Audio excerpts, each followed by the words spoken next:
Welcome back to New Africa Farming.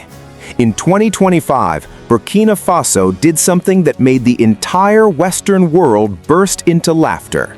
They took 100 tons of bananas, ripe, overripe, and spoiled, loaded them onto military convoys, and carried them into the burning sands of the Sahel. And then, under the orders of Captain Ibrahim Traoré, they buried them deep beneath the dead earth. The international reaction was immediate, and it was ruthless.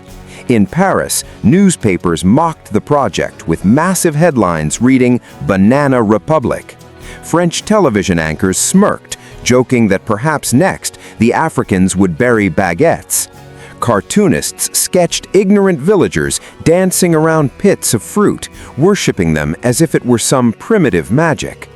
To the outside world, the banana is a symbol of fragility, of comedy, and of the so-called banana republics long exploited by foreign corporations.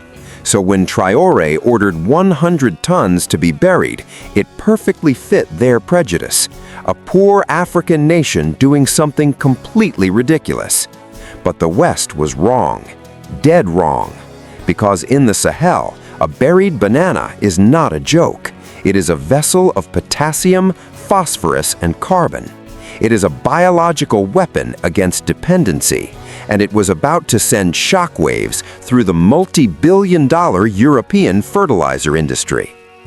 To understand the genius behind this initiative, known as Project Green Pulse, we must look at the science. The Sahel's dust is lifeless because it has been stripped of nutrients, baked by the brutal heat, and hardened by decades of chemical exhaustion. When farmers use imported chemical fertilizers, they only patch the land temporarily, destroying the biological balance. But a banana is different. It is one of nature's most concentrated packages of organic nutrients. When a banana rots underground, it does not die, it transforms. It releases massive amounts of potassium that strengthens plant roots and magnesium that accelerates photosynthesis. The peel itself is incredibly rich in phosphorus, which helps seeds germinate in the harshest conditions. Even the mush of overripe bananas becomes the absolute perfect medium for soil bacteria. It restores the microbial life that chemicals destroyed. In short, bananas rebuild the earth from the inside out. And the results silence the critics almost immediately. Just 3 weeks after the burial, green shoots began appearing on test plots that had produced nothing but dust and thorns for 10 years. Government scientists revealed that soil acidity dropped dramatically and microbial activity had multiplied threefold. One local farmer stared at the green seedlings and whispered, "The soil has awakened. We buried fruit, and the earth gave us life." The desert was never dead. It was simply sleeping, and the banana was its alarm clock. But this story was never just about soil. It was about money, power, and a hidden geopolitical struggle.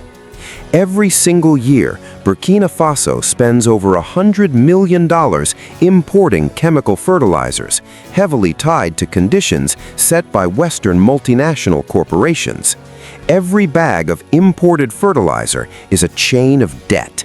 Suddenly, a leaked document, allegedly from a French diplomatic cable, surfaced online. It revealed that European fertilizer corporations were deeply alarmed.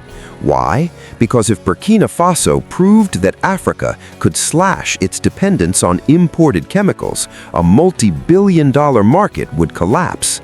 The West wasn't laughing anymore. They were terrified. As President Traoré powerfully stated, "A nation that feeds its soil feeds its freedom. We will not let our survival be dictated by ships that dock in foreign ports." What started as a mocked experiment has now ignited a pan-African awakening.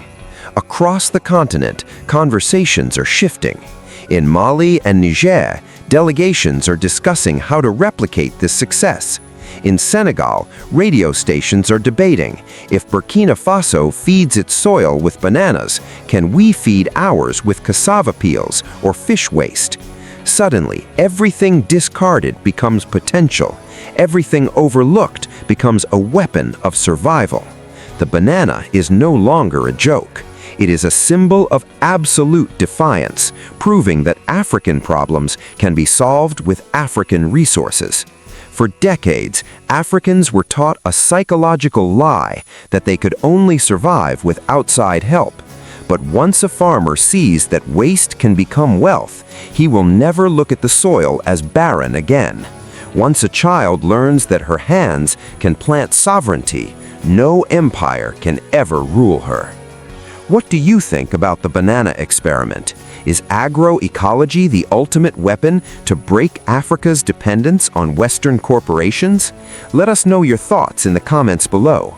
Hit that like button, share this incredible story of resilience, and subscribe to New Africa Farming to stand with the sovereign future of our continent. Thank you for watching, and we will see you next time.